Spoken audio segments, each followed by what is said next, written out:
ओहो गरम रे पखाल दीटा खाईदेले कि शांति सत कथा जीवन तृप्ति हो जाउछ। पखाल बिना कई हो पारे नहीं रो बाबा कौन करिया।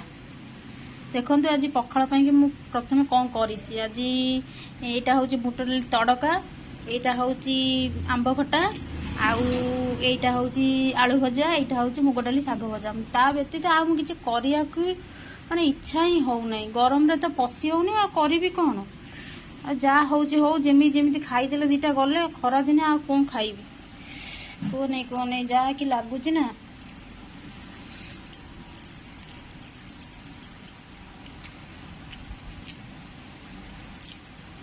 शांति